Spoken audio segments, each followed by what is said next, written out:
अस्सलाम वालेकुम दोस्तों, कज़ाफ़ी स्टेडियम रेनोवेशन प्रोजेक्ट की एक और वीडियो के साथ आपकी खिदमत में हाज़िर हैं। और इस वीडियो में काफ़ी इंटरेस्टिंग इन्फॉर्मेशन शेयर होने जा रही हैं, ऐसी इन्फॉर्मेशन जो पहले शेयर नहीं हुई, क्योंकि असल में अब स्टेडियम में काम जो है वो चारों तरफ जारी है। पहले तो सिर्फ एक वो बिल्डिंग थी जिसकी बेसमेंट का काम हो रहा था, तो उसकी रिपोर्ट आपको देनी होती थी, लेकिन अब तो स्टेडियम का कोई हिस्सा ऐसा है ही नहीं जहाँ पे काम ना हो रहा हो। इवन स्टेडियम के बाहर ये अब आप देख सकते हैं कि जो ट्रेंच खोदी गई है ये एलसीसीए ग्राउंड के बाहर से होते हुए जा रही है और जो लिबर्टी की जानिब, और ये शुरू हुई है जो स्टेडियम के पीछे एनसीए है या उसके पीछे जो मीडिया सेंटर की जो एंट्रेंस है वहाँ से तकरीबन ये शुरू हुई है। फिर वहाँ मस्जिद के पास से होती हुई एनसीए के पास से होती हुई एलसीसीए ग्राउंड की तरफ जो है वो जा रही है और वहाँ से होते हुए लिबर्टी की तरफ।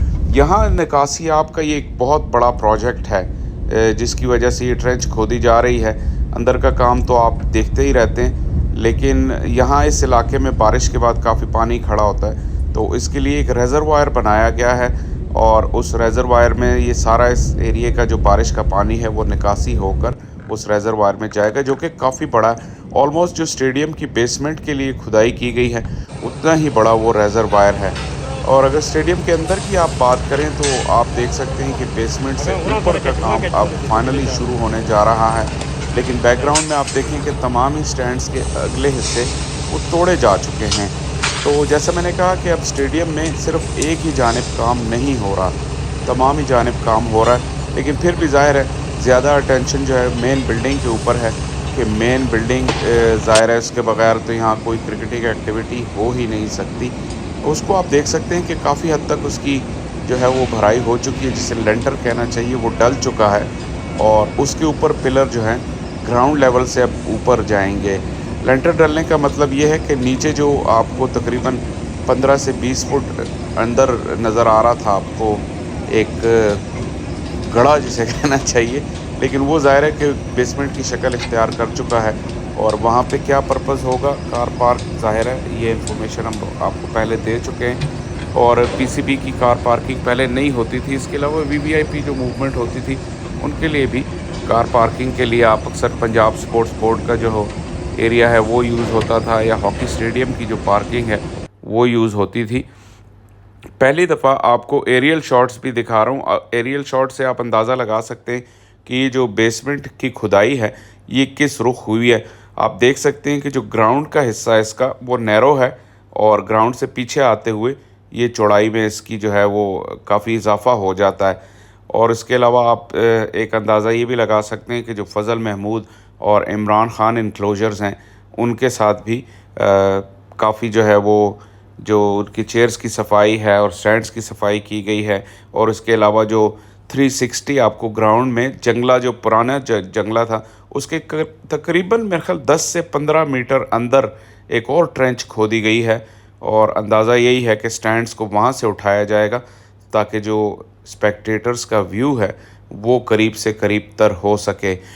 इस एरियल शॉट में आप देख सकते हैं कि जो बेसमेंट की एक कुछ शेप ऊपर से जो है वो आपको नज़र आएगी, लेकिन अलबत्ता ये जो ड्रोन फुटेज है ये उस रेज़रवायर की है जिसमें पानी स्टोर होना है। ये स्टेडियम की मेन बिल्डिंग वाली जो है वो बेसमेंट नहीं है। उसमें भी आप देखें कि कितनी तेज़ी से काम हो चुका है। और जो शुरू मैंने आपको वीडियो के शुरू में ट्रेंच दिखाई, वहाँ से पाइप डाले जाएंगे और जो बारिश का पानी होगा वो सीधा इस रेज़रवायर के अंदर आएगा और यहाँ से स्टोर होके बाकी दुनिया में तो आपको पता है कि इस तरह के पानी का काफ़ी यूज़ होता है। यहाँ क्या यूज़ होगा, रिसाइकलिंग का कोई बंदोबस्त है या नहीं, लेकिन फ़िलहाल कम अज़ कम इतना ज़रूर कंफर्म है कि बारिश का पानी यहाँ स्टोर कर लिया जाएगा और इसको फिर मुख्तलिफ मकासद के लिए इस्तेमाल किया जाएगा। और इसके अलावा जो जिस तरह के कीचड़ में ये पूरा इलाका जो है वो लथपथ हो जाता है बारिश के बाद, इवन एलसीसीए ग्राउंड में जो बहुत ज़्यादा क्लब क्रिकेट वहाँ पे होती है लाहौर की, वो भी बारिशों के बाद काफ़ी अरसे बाद वो खुल नहीं पाता है एलसीसीए। तो अब ये निकासी आपका जो प्रोजेक्ट है उसके बाद ये मसला भी हल हो जाएगा। एक और इम्पॉर्टेंट जो फ़ीचर है वो आपको इस फुटेज से नज़र आएगा कि जो फार एंड की मीडिया सेंटर की बिल्डिंग है और उसके दाएं बाएं जो स्टैंड्स हैं उनको भी आप देख सकते हैं कि आधे स्टैंड्स जो हैं वो गिराए जा चुके हैं। और उसके अलावा जो ट्रेंच है वो खोदी जा चुकी है। इस स्टैंड के मुतालिक मैं आपको ये बताऊं कि जो नया मीडिया सेंटर बना है, आप देख सकते हैं कि बाकी स्टैंड से कदरे आगे है, ज़्यादा फ़र्क नहीं है लेकिन थोड़ा सा ज़रूर आगे है। लेकिन इससे ज़्यादा कोई व्यू का फ़र्क पड़ा नहीं, क्योंकि एक तो ये ग्राउंड लेवल से स्टार्ट है और यहाँ पे क्योंकि साइड स्क्रीन होती हैं, ग्राउंडमैन के इक्विपमेंट होते हैं और उसके अलावा जो स्पॉन्सर्स के या टीवी ब्रॉडकास्ट वालों के सेटअप होते हैं, इस वजह से ये जो आइडियली जो बेस्ट सीट्स हैं इसका व्यू कोई इतना अच्छा होता नहीं। अलबत्ता इसके ऊपर सेकंड टियर में जहाँ ब्लू और रेड चेयर्स हैं, यहाँ से बड़ा अच्छा व्यू आता है क्योंकि ये हाइट से है। अब देखना ये होगा कि ये जो ट्रेंच आगे लाई गई है, यहाँ से अगर स्टैंड उठाए जाते हैं तो क्या वो ग्राउंड लेवल से उठाए जाएंगे या ग्राउंड से 2-3 फुट ऊपर करके उठाए जाएंगे। क्योंकि अगर ग्राउंड लेवल से उठाए जाएंगे तो वो पहली 2-3 रोज़ तो हैं वो आपको बिल्कुल उसका व्यू कोई नज़र ही नहीं आएगा। तो काफ़ी काम स्कैटर्ड है, जैसे मैं बार बार कह रहा हूँ, और कहने को तो ये अच्छी बात है लेकिन मसला सिर्फ टाइम लाइन का है। क्योंकि तकरीबन हम सभी लोग, मेरी जो ऑडियंस है, आप लोग जो व्यूअर्स हैं, वो भी इस बात से एग्रीड हैं कि ये काम तो सारा होने वाला था क्योंकि A to Z रेनोवेशन ज़रूरी थी। लेकिन क्या ये उस गिवन टाइम लाइन में कंप्लीट हो जाएगी जो कि चैम्पियंस ट्रॉफ़ी की डेडलाइन है?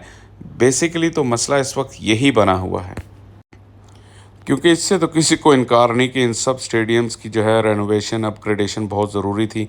अब ये चैलेंज है, देखते हैं कि PCB और FWO जो है इस चैलेंज को मुकम्मल करने में कितनी हद तक कामयाब हो पाती हैं।